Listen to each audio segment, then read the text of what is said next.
Hello and welcome. My name is Kristin Slink, the CEO and founder of TechAF Founder Academy. And today we're going to talk about how to identify and solve your customer's problem. Now, before we get started, I'm going to bring up one very common question I get from founders, which is my idea even good? And the reason that I say this is I want to normalize that most of us feel this way, and it is perfectly normal and fine. So before we say what is a good idea, let's talk about what makes an idea bad. So a bad idea is one that you're never sharing with anyone else. It's one that never changes and something that you never act on.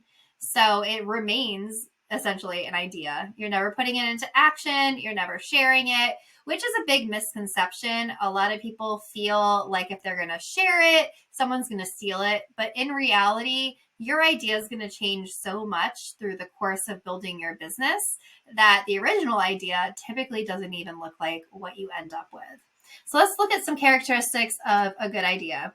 So a good idea is really solving a specific pain point that many people would pay to have solved. Now you may be asking, Kristin, how do I know that? Well, that's by doing a lot of this work up front in what we call customer discovery. In order to go into that phase, we have to start with identifying what's the problem that you're solving, really understanding the basis of how to attack it. And this is what's called a problem statement. So we're really using the problem statement to determine a want versus a need. And the best way that I can explain this is using an example, right? There's needs and then there's nice to haves. A need, I've got to drink water. My body needs water to live. A nice to have is I really like soft, fluffy slippers, right? I don't need soft, fluffy slippers, but I need water, right? So it's really identifying a want versus need. And often when we're talking about a company, it's in the form of, is someone needing this enough to pay for it? Or do they just want it and necessarily not going to be spending the money? So really identifying that problem and that need. And that's what's called a problem statement. So essentially what a problem statement is a hypothesis. So we can go back to grade school science. A hypothesis is putting a statement out there, and it's what you believe to be true. And then you do a series of tests to either validate or invalidate it. So what we do is we start with a problem statement, and then we validate or invalidate it with actual customers. And so the problem statement is something that is simple, it's free of industry jargon, and it's constantly evolving. So what we do is we may be adjusting this as we go, as we listen to customers and different feedback. It's also the free of industry jargon is really important because the problem statement, the simple hypothesis, you're going to want anyone to be able to understand that. So it's kind of that concept of talking to a third grader. You want to make sure that you're not using acronyms or things that only people in your field or with your expertise are going to understand. So keeping it simple. Here is an example of a problem statement for a company that has a rideshare app that only has female drivers. So their statement looks like this. I believe women will switch to a rideshare app featuring only women drivers because they feel unsafe with male drivers. That's a hypothesis, right? And so this is what we're going to be creating together. So to put together the problem statement, let me make myself a little smaller. Putting together the problem statement, it's really identifying the who, the what, and the why, and putting it together in a similar sentence. So it's I believe who, will what, because why. Here, the you is the user, the buyer, the channel. The what is a purposeful activity, a change in behavior, a shift. And why is avoiding pain or relieving pain. What's the value prop? What is that pain? So identifying that. Let's go into them a little bit more deeply. So again, a what is purposeful activity, engagement, behavioral shift. So some cues. What action or behavior will take place or change? What is being done today that's similar to this idea? And my favorite, tell me about your idea without telling me what your idea is, right? So I want to understand what your idea is without you telling me specifically. So hint, your what is not a tech solution. It's not a platform, marketplace, app, coaching service. The what is actually what you're providing, that purposeful activity or engagement. And we'll go back to our other example before we get into the activity. Your who seems pretty obvious, but one caveat is there can be multiple who's.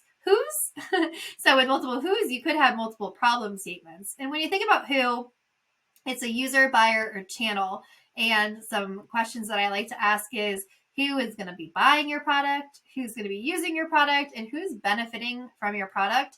You could have one or multiple. These can be different who's or one single who. So it's really important to identify anyone who's really gaining something from using your solution.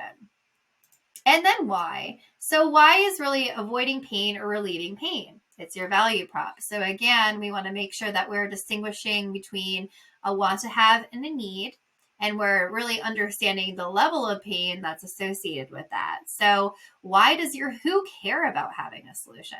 And what makes you think this? Why will someone pay you to solve their problem? What makes you think this, right? Data, specific examples, maybe your personal experience. Maybe you are the who, and you know this because you've gone through it, right? So you can explain that why. So essentially, it's why will your who buy your product? So again, the who, the what, and the why. So let's look at my statement again. And this one's a little bit more evolved, so you can see the power of really diving into the why. So I believe women will switch to a rideshare app featuring only women drivers because 3,800 plus female Uber passengers filed sexual assault claims against male drivers in 2019 and 2020 alone. So here I'm really pulling in the why of using actual data to show that this is a problem, right? And this is my hypothesis. I just need to move forward and validate it. So what we're going to do is we are going to do an activity. And so, sorry, I'm going to put myself right here in the middle. This is the example of what we're doing. So we're going to have you put down 3 different columns on a piece of paper, label at the top what, who, and why.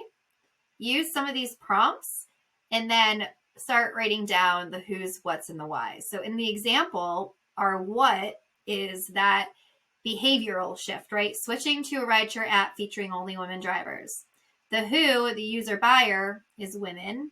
And the why does my who care? Avoiding pain, relieving pain. Well, Uber passengers are filing sexual assault claims. So clearly there's something happening there, right? So I used some research and what I knew about what my idea was. So when you're doing this is what I want it to look like for you.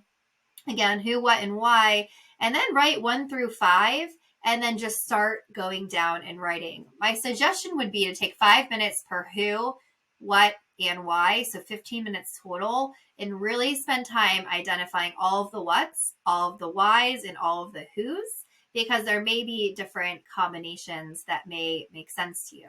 Because what you're going to do is once you decide the who, what, and why, you're going to be putting it into that format that we had shown. So that format again is I believe who, will, what, because, why. So you want to take that list, spend 15 minutes again on the who, what, why, 5 minutes each, piece of paper, jot it all down.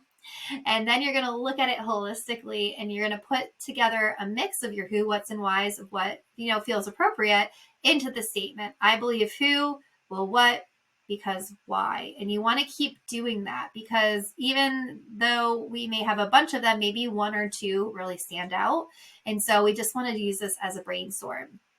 So for your takeaway, what I'd like you to do, again, is create your list. So go back in the video, pause it, write it down on a piece of paper, who, what, and why, and then jot it down 5 minutes each, and then iterate. So keep developing your problem statement using the format. I believe who, will, what, because, why. And finally, review it with coaches, advisors, and peers to make sure that it's super smooth. If you do not have access to that network, we do periodically exercises and workshops where we'll actually develop this and go through peer-to-peer exercises to make sure that it is super great and turns into an elevator pitch. Thank you so much for watching this video. We would love your support if you connect with us. We are here on YouTube. We are on Instagram at IamTechAF. You can find me, Kristin Slink, on LinkedIn. And of course, our website at www.iamtech.af. techaf.com. Thank you so much and happy building.